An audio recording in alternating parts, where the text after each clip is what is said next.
O sea, son cristianas y son feministas, ¿qué podrán decir? ¿Qué opinión tendrán? Hola Polas, esto es Siete Polas, el podcast. Acá, entre amigas feministas, contamos y confesamos cómo es que nos cuestionamos, nos confundimos y nos contradecimos al intentar vivir una vida feminista.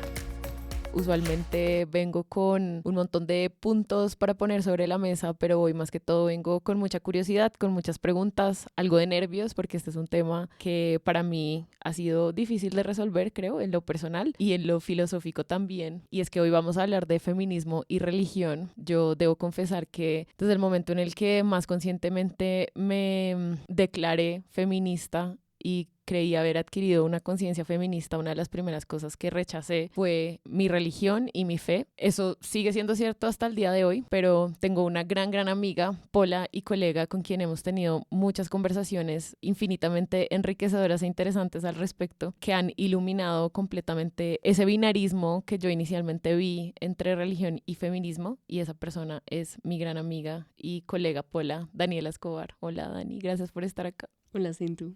Me alegra mucho estar acá y hablar de este tema. Creo que una de mis columnas favoritas es la primera edición que hice de Confesiones de una feminista cristiana. Creo que fue mi segunda o tercera columna en Siete Polas y lo hice más por una catarsis personal que por cualquier otra cosa. Y me acuerdo que en el momento que la escribí, luego te escribí a ti por WhatsApp, como creo que a nadie le va a interesar este tema porque es algo muy personal mío que no siento que mucha gente conecte. Y para mi sorpresa, creo que es de las columnas que más comentarios tienen en el blog, que tienen más likes, porque nadie o muy poca gente se había atrevido a empezar a hablar de religión en español mezclada con feminismo. Entonces fue un gran momento para mí el darme cuenta que hay más personas que están pasando por ese cuestionamiento, que están empezando a buscar puntos de referencia o simplemente tener una conversación sobre los dos polos que puede parecer para uno en este momento. Y para poder tener esta discusión traje también una gran amiga, Valentina Ávila, que está aquí con nosotros. Vale y yo somos amigas de la iglesia, nos conocimos dentro de la iglesia protestante a la que vamos y también nos volvimos amigas porque somos muy afines en la manera como pensamos en la vida sobre el feminismo políticamente y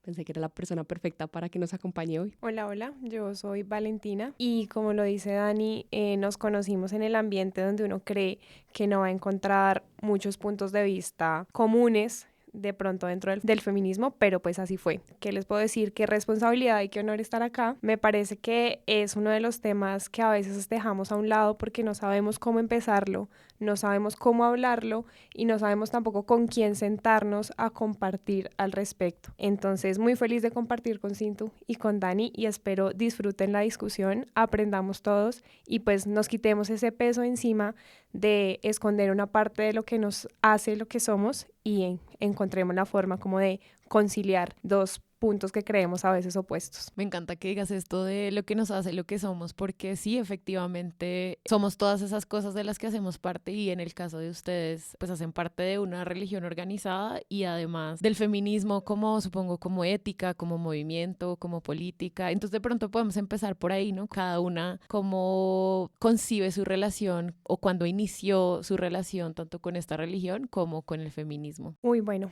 la historia larga hecha corta es que vengo de una familia que ha sido cristiana siempre, entonces para mí no fue un descubrir mi religión, sino que en sí pues me lo enseñaron. Crecí en el ambiente y no tuve que salir a descubrir cosas que de pronto como adulta sí hice con el feminismo. Entonces al crecer me empecé a cuestionar un montón de cosas y me empecé a sentir incómoda en donde estaba. Entonces empecé a ver vainas que yo decía, es que esto no me gusta, es que esto no me convence, o sea, en fin, empecé a crecer. Y empezar a crecer es empezar a pensar cosas diferentes, empezar a decir, yo no me siento bien con lo que me están diciendo y no me siento bien con lo que me están enseñando y me empecé a apartar completamente de lo que era la religión y de cómo me sentía dentro de la religión. Y esto dio con la casualidad, por allá en el 2013, cuando empecé a descubrir mujeres que hablaban de distintos temas, mujeres que yo decía, oiga, yo me siento más cómoda escuchando esto y aprendiendo de esto que lo cómoda que me sentía escuchando sobre la religión y cómo debería yo ser como mujer, pues en la religión. Entonces fue ahí cuando yo dije, pues voy a tener que escoger o lo uno o lo otro porque no me siento bien aquí y me gusta más esto de allá, pero yo sí sentí que estaba dejando algo. Yo sí sentí que como había crecido y las cosas en las que creía las estaba dejando a un lado y siempre fue como, oiga, ¿será que alguna vez voy a poder volver a sentirme cómoda en esos espacios? O definitivamente lo que ya aprendí y dejé es con lo que me va a quedar. Y en ese momento, o sea, en el que dices, sentí que tenía que tomar una decisión, efectivamente te apartaste, aunque sea parcialmente, de, no sé, de la religión y cómo se ve esa distancia en tu vida. Uno dura porque me cuestiono yo y me cuestionan los otros. O sea, entonces es como que las otras personas pierden esa opinión que tenían sobre ti porque pareciera que eras otra persona antes y ahora diferente. O sea, quién sabe ahora qué opinará sobre X o Y tema. O ahora entonces esa se le lavó el cerebro y piensa diferente. O no se le puede decir nada. Sí, ¿cómo voy y opino sobre algo y ella va a salir a atacarme porque es que ahora pertenece a ese otro bando? Porque se le puede llamar así, somos otro bando. Y creo que en la religión, las principales religiones monoteístas o en algunas religiones en específico se tiende a ser muy extremo. Si no estás conmigo, estás en contra mío y es muy difícil vivir con esa dualidad porque uno no siente que está en contra de algo, simplemente está siendo crítico frente a cierta realidad o posicionamiento o concepto, pero no todo el mundo lo entiende. Entonces creo que puedo entender, fue un momento difícil. Sí, o escoges o en la mitad no se me queda. Tú sí lograste, Dani, reconciliar esos dos polos. Valen, creo que también. ¿Cómo lo hicieron? O sea, ¿cómo se vive eso ahorita? Creo que no los he reconciliado del todo, para ser completamente honesta, y no sé si en algún momento lo vaya a poder hacer, pero hay ciertos puntos específicos que sí he logrado armonizar frente a lo que yo creo y frente a lo que yo pienso también. Y creo que desde muy chiquita, siendo crítica a lo que estaba pasando. Entonces, también crecí en un ambiente religioso muy fuerte. Todos los domingos he ido y voy a la iglesia y para mí es importante porque mi fe es muy importante para mí, mi fe en Dios. Pero también me he dado cuenta que racionalmente había cosas que yo no podía entender o que de pronto la realidad en la que yo vivía no correspondía con lo que me podían estar dando en algunas enseñanzas y empezaba a pensar, pucha, ¿cómo me aproximo a esto? ¿Qué está pasando? ¿Cómo lo puedo llevar? Porque finalmente vivimos en el mundo de hoy, que puede ser muy diferente al mundo de nuestros papás o de muchos líderes religiosos que son mayores y de pronto no entienden cuáles son las luchas que tenemos en el día a día, la manera como interactuamos como sociedad. Y para mí, el momento donde empecé a conciliarlo, de pronto tenerlo más claro, fue justo con Siete Polas, porque fue un espacio donde podía empezar a escribir, hablar, y cada una de las columnas era una pequeña catarsis frente a los temas, que no quiere decir que haya momentos donde no me siento incómoda. Les juro que cada vez que publico una columna lo hago como con un temblor, como, pucha, ¿qué me van a decir de esta? ¿Quién es el que va a saltar a decirme algo? Y creo que también, de pronto, viéndolo como tu amiga que ha estado ahí al lado de testigo de ese proceso muchas veces sin poder tampoco ayudarte mucho porque no tengo cómo identificarme con esa situación, pero además ese qué me van a decir viene de todos lados, ¿no? Un poco es como qué me van a decir en mi iglesia, qué me van a decir en mi familia, pero también qué van a decir las otras polas, qué van a decir las otras feministas, y de eso también tú y yo pues hemos hablado largo y tendido, ¿no? Sí, bastante. Entonces, lo puse también en esa columna y lo hablábamos ahorita. Uno no es ni de aquí ni de allá. ¿Cuál es mi papel? ¿Cuál es mi papel? ¿Dónde juego? Y dónde me siento identificada y parte.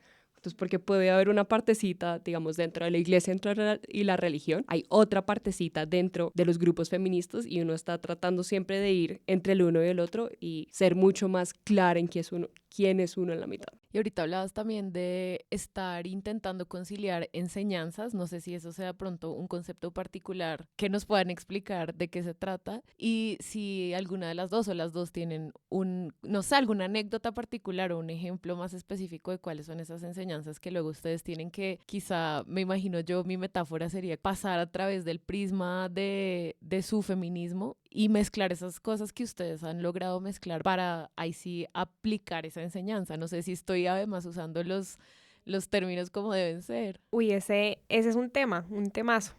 Porque, o sea, si estamos hablando de que uno se cuestiona cuál es su papel cuando estamos diciendo, cuando empecé yo a no sentirme cómoda, entonces la primera cuestión mía fue, ¿qué estoy haciendo aquí? ¿Qué voy a aportar aquí? Porque no simplemente quiero ser un espectador de las cosas que no me gustan, sino que quiero dar algo. Pero más allá de todo eso, como que el principio de todo es, o sea, ¿qué es esta religión? ¿En qué estamos basados? ¿Y en qué realmente estoy creyendo? O sea, ¿en qué figuras estoy creyendo?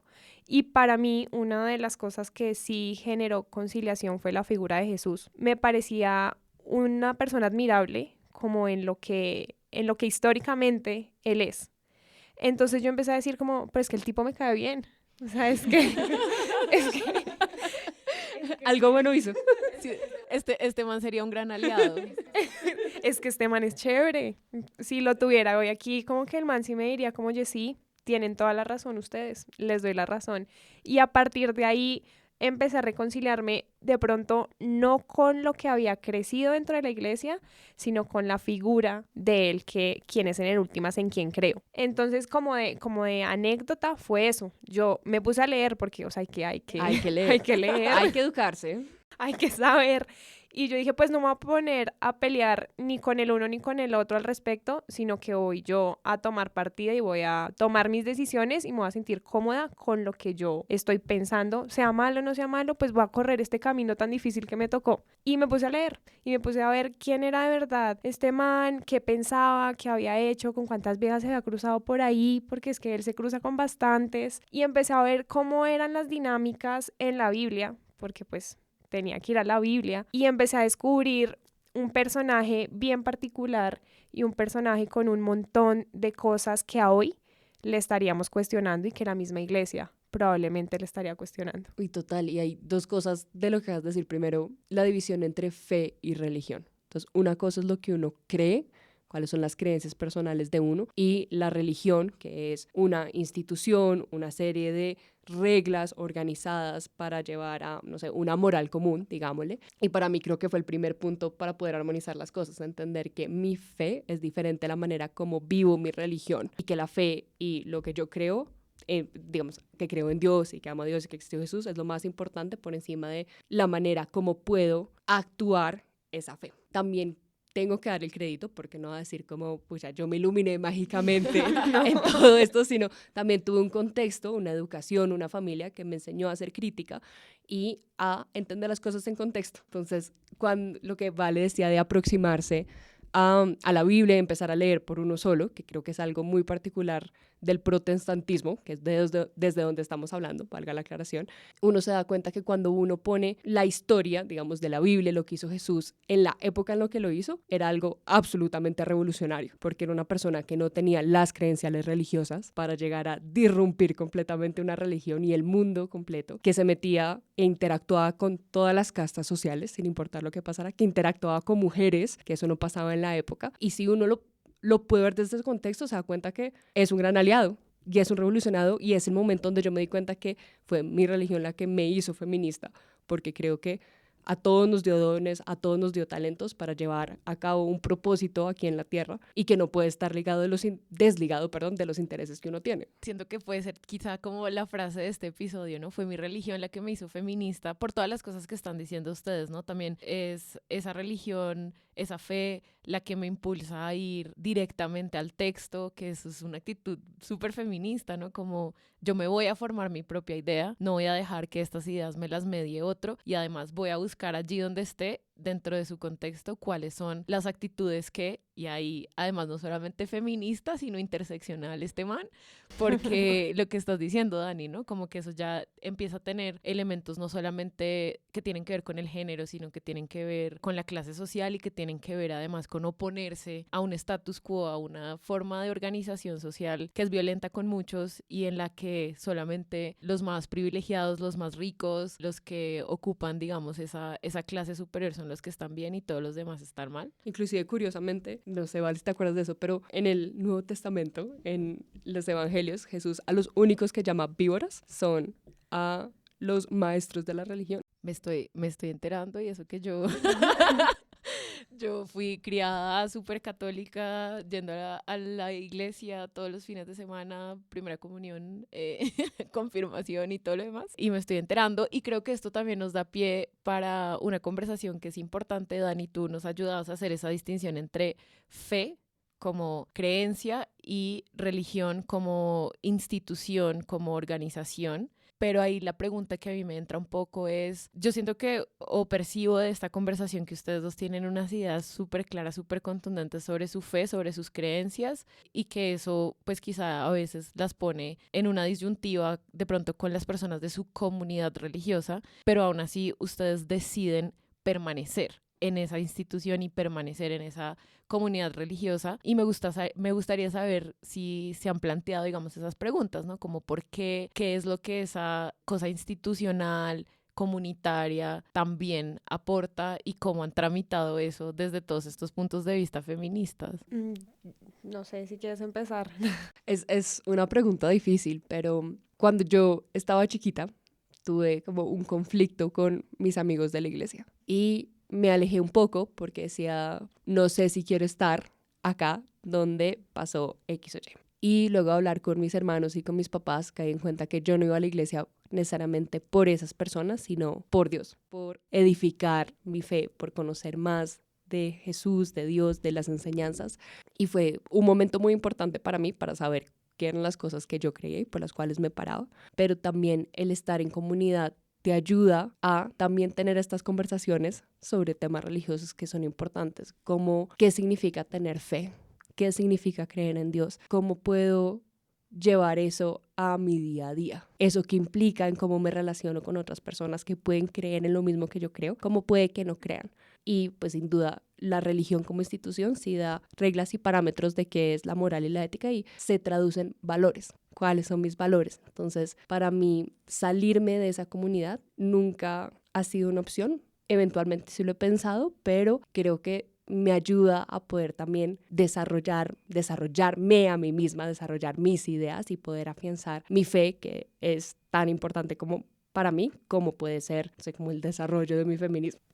Sí, yo creo que también va por ahí. Y lo otro que agregaría es que yo me he encontrado con muchas mujeres, amigas, hoy amigas, que me dicen, yo no había tenido la oportunidad de hablar de esto con nadie más porque me sentía mal. Pero viene esta vieja, por ejemplo Dani, y ella muy libremente va dando sus opiniones y va trayendo este tema a este escenario, a un escenario que no va. El tema del feminismo no llega allá. O sea, yo quisiera que pudiese haber un escenario en el que en la religión, en la institución como tal, se tocara el tema y de verdad hubiese un análisis un poco más juicioso de lo que se trata el feminismo. Uy, total. Y me hiciste caer en cuenta algo súper importante y es en esa conciliación también cómo se ve el feminismo desde la religión. Exacto. Entonces, en la parte más extrema somos unas desinhibidas, unas víboras, unas locas que no pueden estar sumisas, nadie las controla, se enloquecieron, las echadas a perder. Con un pañuelo en la muñeca, que qué es eso, un poco de cosas. Exacto. Y parte del feminismo es como uno se construye y se deconstruye todo el tiempo. Primero va la deconstrucción y es también deconstruir esa idea de que es el feminismo. Me acuerdo perfecto cuando empezamos el podcast que alguien me decía, no, pues que el feminismo es para que las viejas sean unas divertidas y sean promiscuas. Cuando empezamos el blog, es cierto. Y para mí me pegó durísimo porque fue una persona muy especial y fue como, ok, más que esté diciendo esto de mí, esa es la concepción que ella tiene en su cabeza que es el feminismo y esto no es el feminismo. Sí, para unas mujeres significa eso, pero eso no es. Entonces también empezar a llevar ese discurso a otras esferas, otras realidades y entender que también el feminismo se acopla a diferentes maneras de vivir el mundo, tiene diferentes deconstrucciones en diferentes religiones, que también lo vi, y cómo eso empieza a impregnar realidades, pensamientos y el día a día de otras mujeres que de pronto no se habían cuestionado cosas que tenían que cuestionarse. Eso es súper complicado porque el hecho de que no se lo cuestionen es el hecho también de lo que están permitiendo y de lo que está normalizado en la institución religiosa donde están. Entonces, a mí me causaba muchísimo conflicto pensar que yo tenía la oportunidad de tener bastante información de muchas cosas porque pues yo ya había tenido ese proceso de construirme, yo ya sabía muchas cosas y yo me cuestionaba a mí como, oye, yo antes ¿por qué decía eso? Y yo antes ¿por qué pensaba eso? Y es ese proceso duro y difícil por el que uno pasa, que muchas otras mujeres no están pasando por ese proceso y sí lo deberían hacer. Entonces para mí era como, quiero estar en un ambiente donde yo también pueda aportar, yo también pueda dar, porque las ideas que yo tengo y en lo que creo sobre el feminismo es algo que sé que va a dar buen fruto, es algo que sé que va a ayudar en un ambiente en el que hay muchísimo machismo, en el que las mujeres pasan por un montón de cosas que ni siquiera se dan cuenta de lo que están viviendo, simplemente porque de pronto ni lo saben, ni creen que hay otros puntos de vista o otras formas, porque de verdad no lo saben. Entonces para mí era eso, yo como que yo estoy aquí y yo tengo conversaciones incómodas y difíciles con personas de mi iglesia y unas me miran como, uy, no tenaz, no, yo no quiero saber nada de eso, pero otras me dicen como, oiga, esta mujer está hablando de algo que yo también siento y pienso y no me había cuestionado antes y quiero saber más y quiero saber cómo ella vive en ese in-between de estar en la iglesia y de creer en el feminismo, cómo lo logra, pero también cómo llego yo al punto de no sentirme mal conmigo misma o por lo uno o por lo otro. Y me encontré muchas mujeres en la iglesia que pensaban así y que pues les ha servido saber y conocer que hay otras voces que están pasando por lo mismo y tienen como un poquito más de respuestas, que son pocas, pero un poquito más de respuestas. Eso me parece fundamental porque además yo creo que una cosa que nosotras solemos decir mucho, pero esto me parece que ejemplifica realmente el poder de eso, y es que las feministas tenemos que estar en todas partes. Yo hace poco en un evento escuchaba a Sandra Mazo de Católicas por el Derecho a Decidir y ella decía, es que no es posible que nosotros le vayamos a dejar la religión y la fe al machismo o a la derecha, porque es que también las mujeres y las personas feministas que están en el movimiento, que creen en un mundo más justo, como decían ustedes, pues también tienen derecho no solamente a su fe, sino a estar en comunidad con otras mujeres dentro de su comunidad religiosa, con otras personas dentro de su comunidad religiosa que también dicen como, venga, nuestra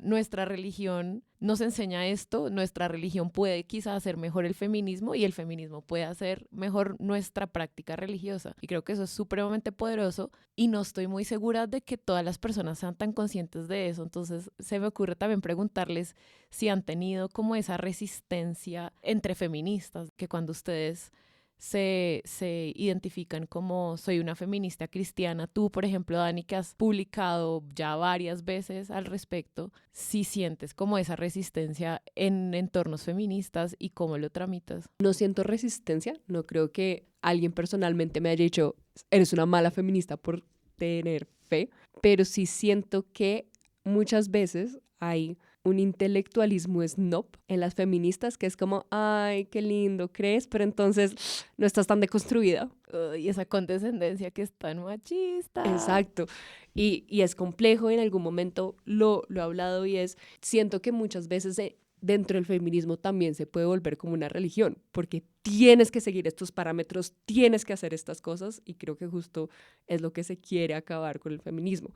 No tienes que hacer las cosas, puedes hacerlas porque dentro de tu proceso de construcción te das cuenta que estos límites son buenos para ti. Sí, uno no debería sentirse mal por profesar su fe y ser feminista. Yo no debería sentir que soy un poquito menos o que de pronto sé menos solo porque decido creer. Y comparto eso, o sea, como que las discusiones se van hacia un punto en el que le está faltando entonces investigar más, le está faltando entonces ese camino largo que lo lleva a usted a decidir que la religión no es y no es, y pues yo creo que una de las respuestas es, o sea, usted tiene razón, la religión es complicada, pero mi fe hace parte de lo que yo decidí ser, de lo que yo soy en este momento y de lo que a futuro también, pues hasta el momento creo, voy a seguir siendo.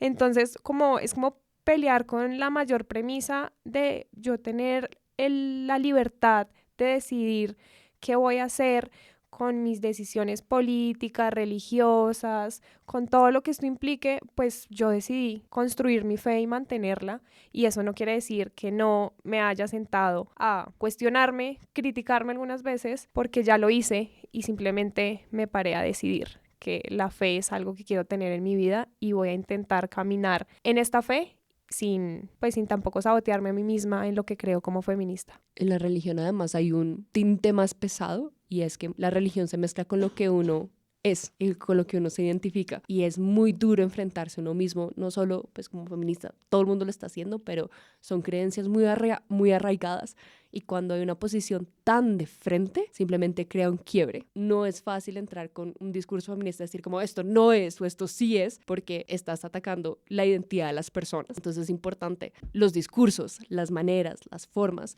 y entender que como todas las feministas nunca va a ser posible conciliar todo y siempre va a haber batallas internas. Y hay unas que hemos logrado conciliar y otras que no. y otras que no tanto. Yo creo que algo muy, muy propio del feminismo y que yo en este podcast he intentado poner totalmente de manifiesto, y es que la experiencia feminista por naturaleza es esa contradicción, estar uno todo el tiempo en ese constante estado de reflexión, con más preguntas que respuestas. Si uno siente que ha resuelto todo, de pronto es porque se está metiendo más en un dogma, ahí sí hablando de religión, siendo dogmático y no continuando su proceso como de deconstrucción. Y no sé si ustedes tengan de pronto alguna anécdota particular de algún tema que les haya resultado especialmente difícil, ya sea resolverlo ustedes con ustedes mismas o poder hablar con otras personas, con otras cristianas, otros cristianos respecto de algún asunto. Lo difícil, ¿no? Los temas que uno dice, estos son los temas. Polémicos.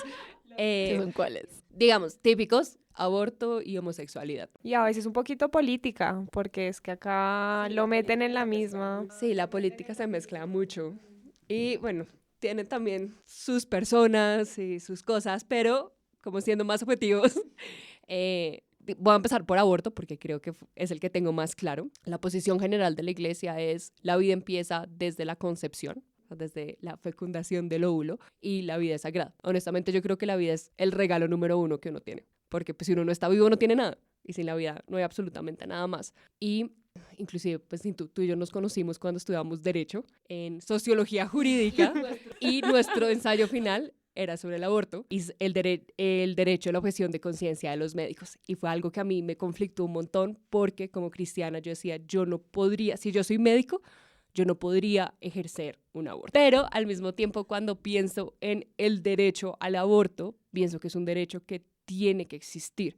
Primero, porque yo no puedo imponer mis creencias personales a nadie. Cada persona tiene sus propias creencias y es libre de decidir sobre ellos. Y yo no soy quien para juzgar si una persona necesita tener un aborto, porque en este momento, si llego a quedar embarazada y tengo un hijo, lo puedo tener porque tengo una posición, digamos, socioeconómica que me permite mantenerlo en una buena vida, tengo un círculo que también me va a ayudar en eso, pero no todo el mundo tiene eso. Y es muy injusto hablar desde mi privilegio y imponerle una regla a todo el mundo. Y ahí se mezcla con la discusión de política y es cuál es el lugar de la religión y cuál es el lugar de la política. Para mí el lugar del gobierno es garantizar derecho para sus ciudadanos, no necesariamente imponer una moral específica.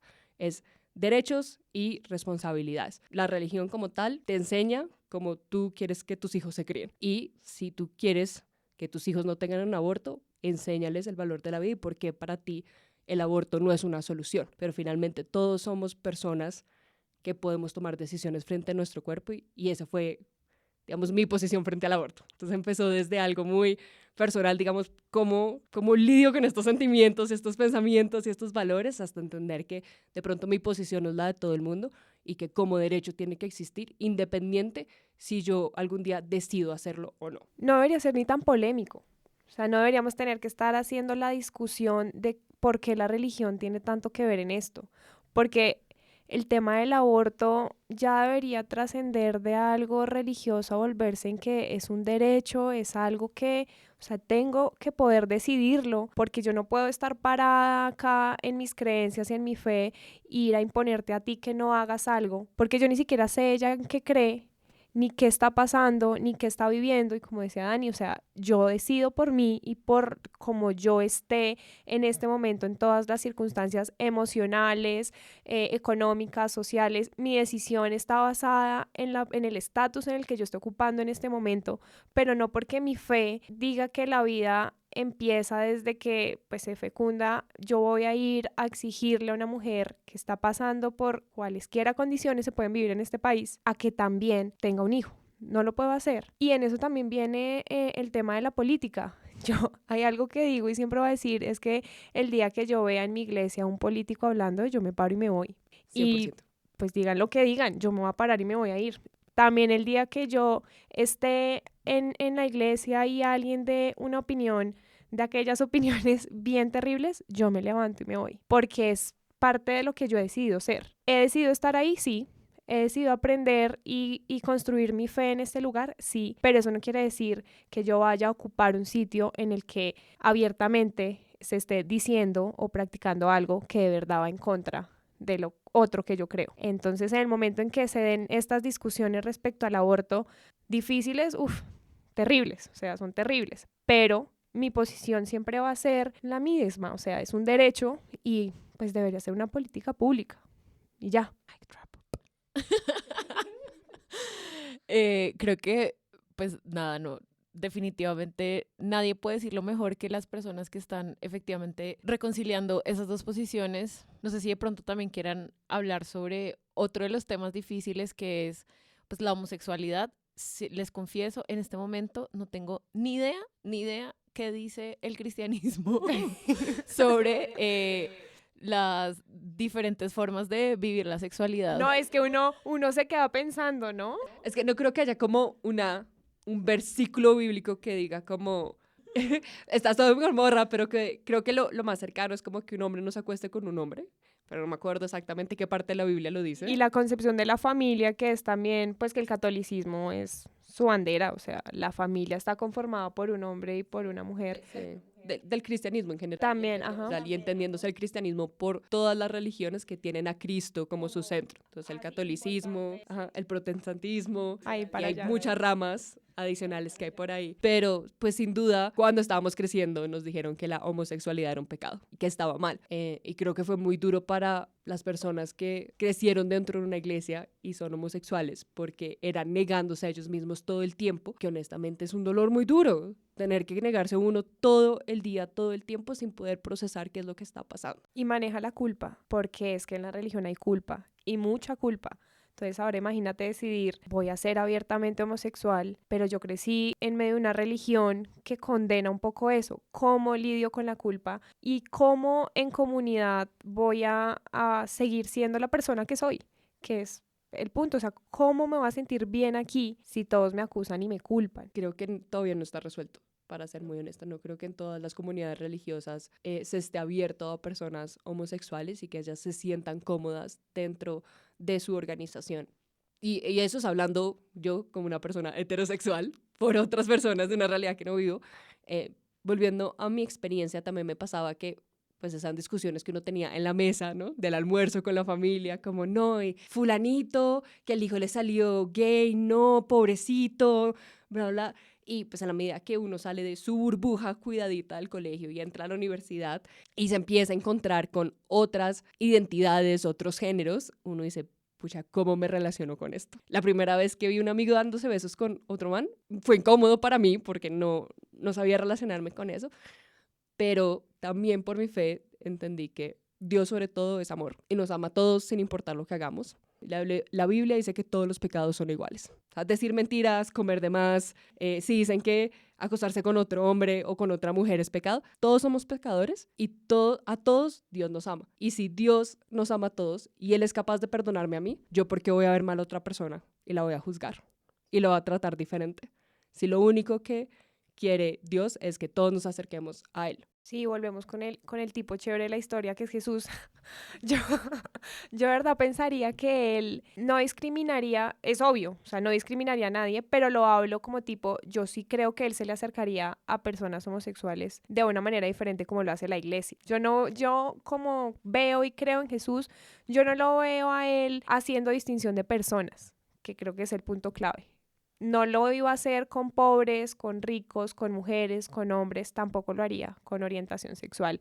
Y esta es una discusión que va más allá, un poco también más teológica de pronto la Biblia, qué dice al respecto, pero si a mí me preguntan en mi fe, ¿qué pensaría de Jesús en estos temas? Es que él diría como, yo los amo a todos y lo único que les pido es que se amen los unos a los otros y que usted quiera al otro como se quiera a usted mismo. Eso es lo único que yo les pido, que fue el mandamiento de él. Y eso es lo más importante y creo que es un mensaje importante y es que Jesús es amor. La religión no sé, pero Jesús sí. Creo que ahí en este asunto también alcanzamos a tocar tangencialmente el tema de la culpa. Yo en muchas ocasiones, hablando con amigas, intentando también resolver cualquier asunto mínimo del día, a veces me río porque para mí es una carga un poco menos pesada por las circunstancias particulares en las que crecí, pero sí sé que la culpa, yo le llamo la culpa judío-cristiana, la culpa es patriarcal, el placer es feminista, todos sí que también siguen marcándose en estas dicotomías que quizá hoy queremos empezar a borrar un poco, pero sí en mi experiencia de la religión y de esta religión monoteísta, de la creencia en Dios, en Jesús, sí hay mucha culpa. Yo recuerdo en el rito católico del que yo fui parte durante toda mi infancia y mi adolescencia, hay una parte del rito en la que uno dice una oración en la que dice por mi culpa, por mi gran culpa. Gran culpa. Y es como, ok. Y a mí me cuesta un poco procesar eso, ¿no? Como la moralización a través de la culpa y que además como mujeres dentro de esta creencia es fuerte, ¿no? Como que mucha de esa culpa recae sobre las mujeres, sobre nuestros cuerpos de mujer, sobre nuestro supuesto rol de mujeres dentro de la familia, como decían ustedes, dentro de la sociedad en general. La sociedad, la iglesia, las mujeres cargamos con un montón de culpas y nos disciplinan a través de la culpa y la religión hace eso un montón. Yo creo que en eso nos toca remontarnos a épocas pasadas e ir a la historia y ver también de dónde nace ese concepto, ¿no? El de la culpa y cómo se empieza, digamos, no a decir democratizar, pero sin duda a utilizarse de mayor manera. Y es cuando la iglesia empieza a crecer como institución, o sea, en la Edad Media sobre todo, antes de que Constantino adoptara la religión cristiana, habían muchas religiones y la religión cristiana fue la primera en tener, bueno, de pronto no la primera, perdón, este sí es desconocimiento de otras religiones que vinieron antes, pero probablemente a la que se impuso en el mundo occidental, y eso implicaba homogenizar muchas cosas de la manera como necesitaban que la gente se comportara, y la iglesia como institución era la que estaba reinando. La culpa es un sentimiento muy fuerte porque te está diciendo que te saliste de lo que debió ser, no te adheriste a algo en particular y algo hiciste mal. Y cuando quieres que la gente se comporte de tal manera, tener tantas reglas no es fácil porque pues, uno no se acuerda ni de la mitad. Entonces la culpa empieza a ser un elemento muy importante en cómo haces para, puedo poner entre comillas, manipular a la gente a que llegue a un fin, se comporte de cierta manera. Y ahí la culpa empieza a ser un elemento muy importante dentro de la religión, ¿no? Es que hiciste, es que no hiciste. Y eso, además, en la religión está ligado con el pecado, y el pecado a la muerte, o no ir al cielo, o no tener ciertas bendiciones, una condenación muy fuerte, ¿no? Y finalmente todos queremos vivir en paz. O sea, hasta cuando uno la embarra y dice, pucha, ojalá que no sea tan grave y que las consecuencias sean tan fuertes. Yo sé que esta es mi culpa, pero Dios, por favor, que no sea tan grave. Y la culpa, pues, yo sé que hice mal. Como ese episodio de Game of Thrones donde la vieja está caminando por todo. Así se ve y así se siente, porque así así creció como uno. shame, culpa. Claro, porque uno siente que todos los ojos están en uno. Y la religión también hace eso. Es una moral social, como dice nuestra bella constitución, donde todas las personas están tratando de vigilar al otro. Qué es lo que está haciendo, qué no es lo que está haciendo, y traerlo cuando no está adhiriéndose a esos preceptos. Entonces sí, la culpa juega un papel muy importante, pero también juega un papel muy importante porque muchas veces la religión es algo ciego. Y hay un elemento muy importante de la fe y es que no todo se puede racionalizar, pero uno sí tiene que ser consciente de lo que cree y por qué lo cree.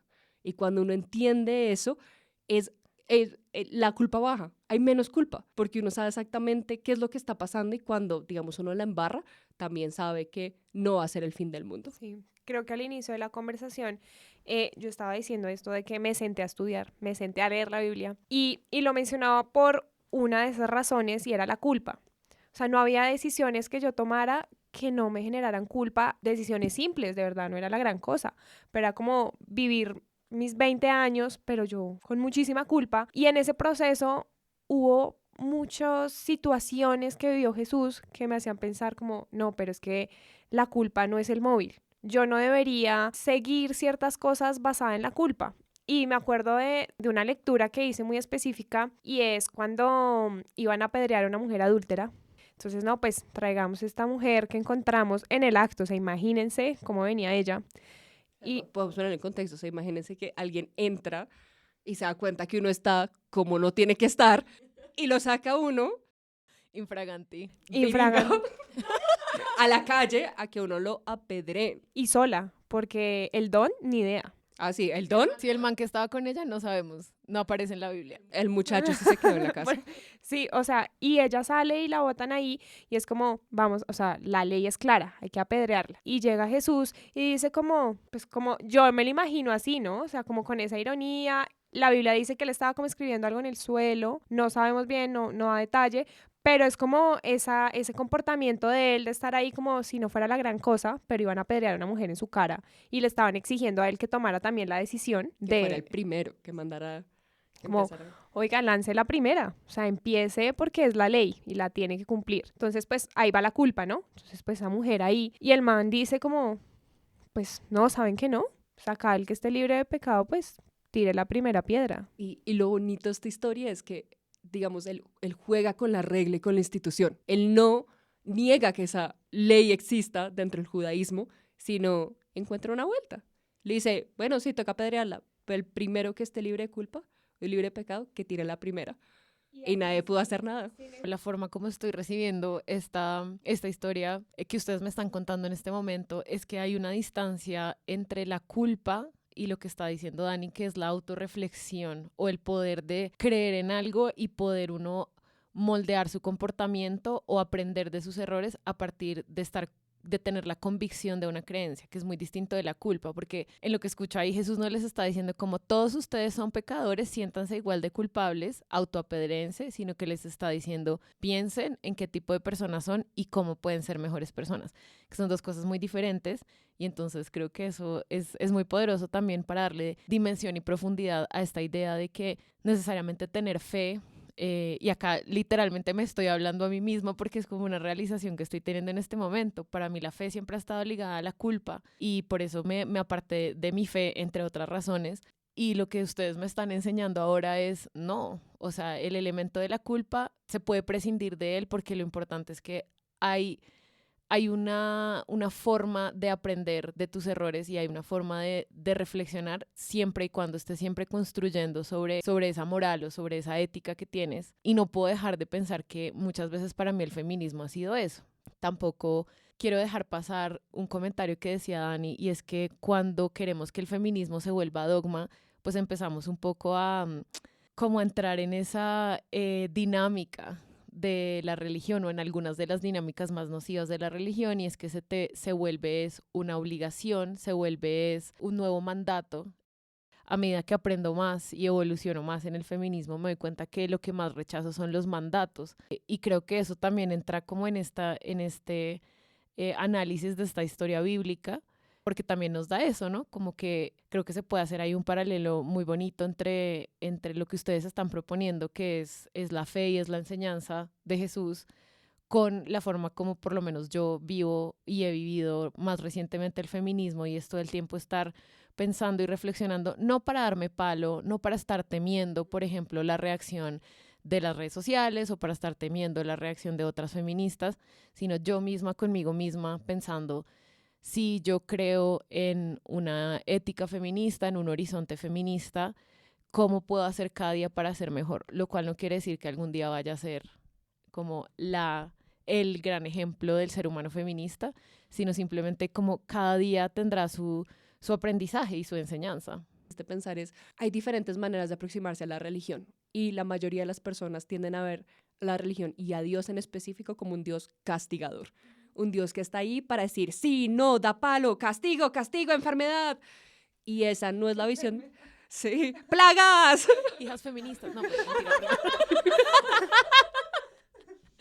Y ese no es Dios, o sea, esa no es la concepción de Dios que yo tengo la concepción de un Dios de amor que lo único que quiere es lo mejor para cada persona. Y está bien construirla, porque tú construyes tu fe, o sea, tú mismo vas y empiezas a buscar no lo que a ti te parece, pero sí lo que se siente bien, te hace bien y ves que es una de las formas en las que estás expresando lo que crees. Porque la religión y las enseñanzas de la Biblia no solamente pueden venir de una persona con un micrófono hablando y enseñando. Esto es una construcción propia y es una investigación propia y está bien hacer lo propio. No está mal cuestionar lo que pasa en las instituciones, no está mal cuestionar las decisiones que se toman en una iglesia, no está mal cuestionar lo que se puede estar diciendo, interpretando. Lo que está mal, yo sí creo, es guardar silencio y tener la información y no decirlo. O sea, si yo sé que hay cosas, oye, ese comentario está como chistoso, o sea, está como que no va, no está mal cuestionarlo, no está mal hacer saber que hay otras formas.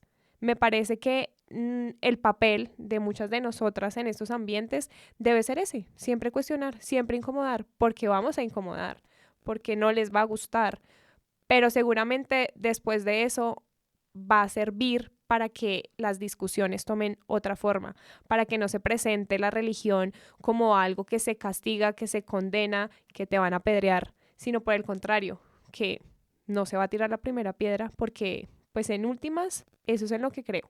Esa es la fe que construí y es bajo la cual he vivido, bajo las enseñanzas de amor y de empatía. Creo que la empatía es una de las cosas que más me llevo de mi fe.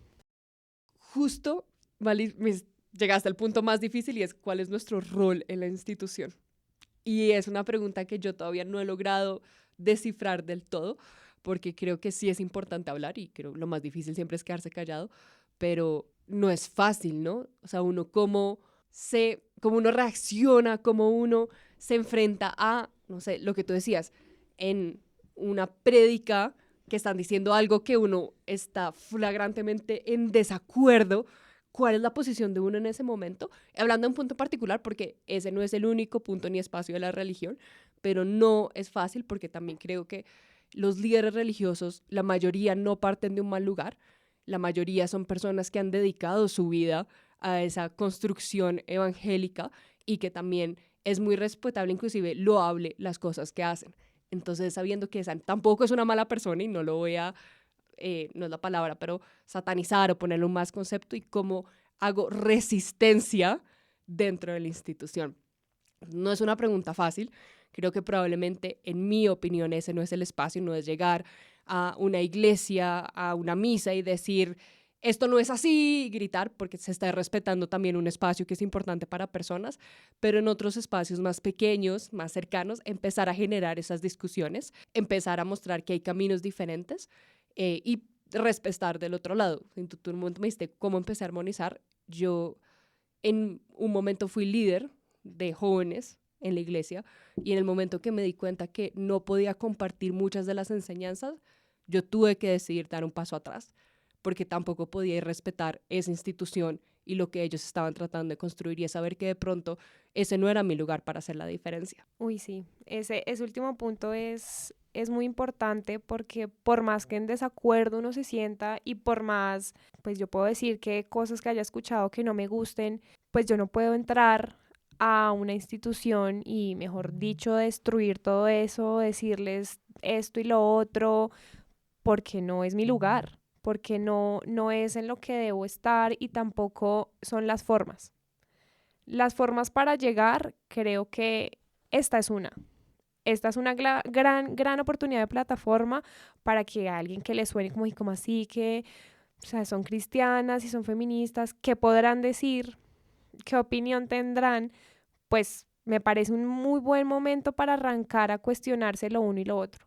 Para cuestionarme como feminista, cómo he tratado a otras que de pronto han estado en mi misma posición, ya no digamos en este punto en el que he superado cosas que me faltan, sí, pero cómo estoy involucrándome con ellas, qué actitud estoy teniendo de pronto con alguna mujer que la fe y la religión es lo más importante en su vida y no se cuestiona ni se critica nada. ¿Voy a tener una actitud diferente con ella o voy a tener una actitud diferente con alguna amiga feminista que me cuestione a mí mi religión y mi fe? O sea, ¿cómo voy a moverme en estos espacios tan diferentes? O sea, ¿quién voy a ser en estos espacios? En Siete Polas siempre hablamos que hay como dos militancias, ¿no? La personal y la institucional. Esa es la personal de cómo yo me muevo en mi día a día, cómo genero influencia, en mi círculo, en la gente que está alrededor y empezamos a cambiar las percepciones, los discursos, los preceptos, que creo que ahí puede ser mucho más fuerte que tratar de cambiar una institución. Yo personalmente creo que las religiones, las principales religiones monoteístas, probablemente no van a ser feministas.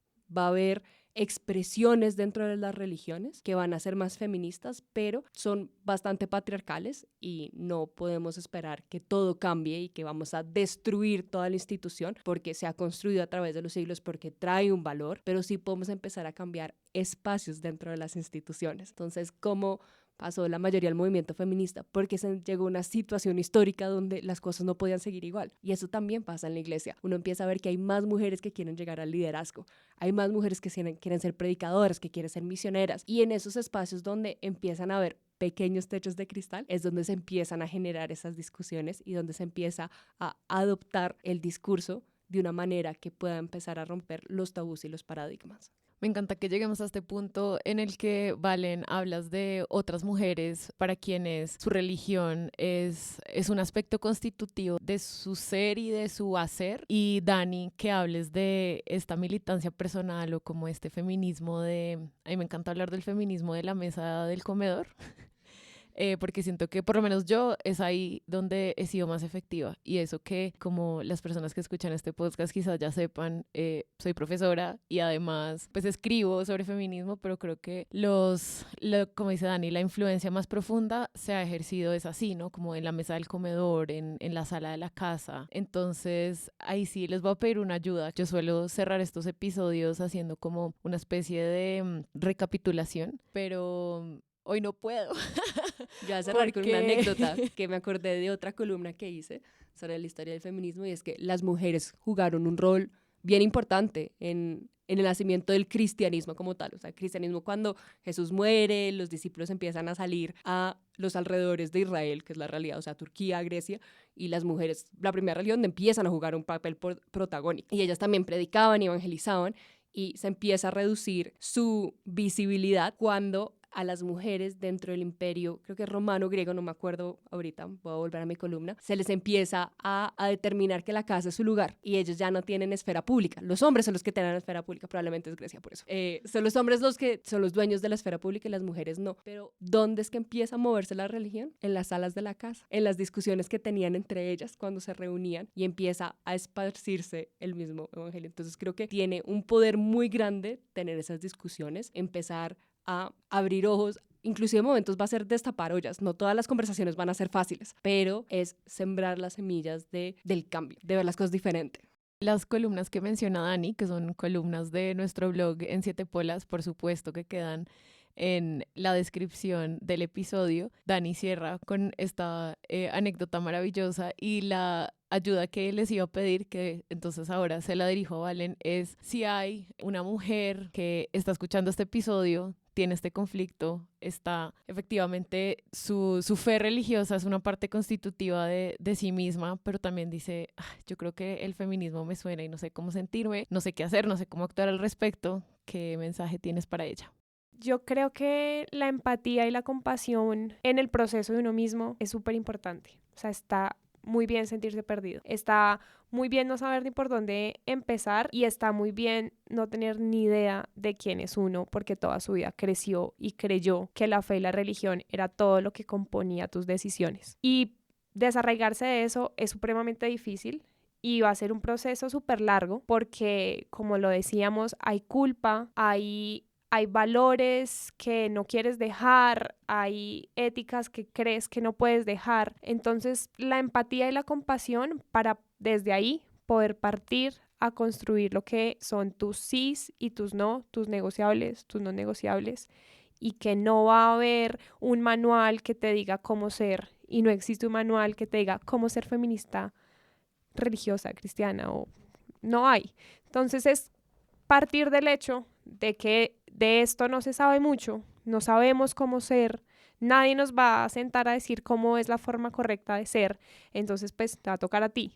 Te va a tocar a ti conciliar con tus errores de antes, porque uno va a pasar porque, y yo le dije a ella eso, y yo juzgué mal, y yo basada en estas cosas señalé a tal persona, y yo miré mal porque pensaba diferente. Es perdonarse eso y es decir, ¿qué me tiene aquí en la fe? ¿En qué estoy parada? O sea, ¿qué es lo que hace que yo quiera permanecer y pertenecer a esta institución y a esta fe? Y si esas cosas de verdad crean en ti tu personalidad y tu identidad, pues quédate con ellas. Como yo le decía, la mía era esa admiración por Jesús, por el man revolucionario, empático y lleno de amor. Yo me quedé con eso. Con lo que no me quedé, pues lo dejé. Y me dije a mí misma, pues ni modo, no pude conciliarme con eso, no va a poder. Y por el otro lado del feminismo, me quedé con todo, que es mucho, lo que hace que yo pueda ser la mujer que soy, tomar las decisiones que quiero tomar, y una de esas es la fe. Entonces, con lo que me quedé el feminismo es eso, la libertad de escoger lo que yo quiero ser, y la mujer que soy es una mujer que tiene una fe y pues no la voy a dejar. Bueno, polas, hasta acá este episodio. Gracias por acompañarnos aquí, donde una pola es toda persona en proceso de feminismo, donde quiera que ese proceso esté. Este episodio fue producido y editado por mí, María Carolina Cintura con S. 7 Polas el podcast es una producción de 7 Polas en colaboración con Sillón Studios. Un agradecimiento muy especial a Sara Trejos por su generosa mentoría. No olviden ver todo nuestro contenido siguiéndonos en @7polas en todas las redes sociales. Ayúdenos a compartir este episodio con todas las polas que tengan en sus vidas. Así podremos llegar a más personas. Y no olviden dar una calificación o me gusta en su plataforma de podcast favorita. Así también nos ayudan a crecer. Además, les recomendamos estar al tanto de este y todos los podcasts maravillosos de nuestras colegas y amigas de Sillón Studios, siguiendo a @Sillón Studios. Esta temporada se produce gracias al Public Humanities Fellowship del Interdisciplinary Humanities Center de la Universidad de California en Santa Bárbara. Nos escuchamos con más historias de vidas feministas en un próximo episodio.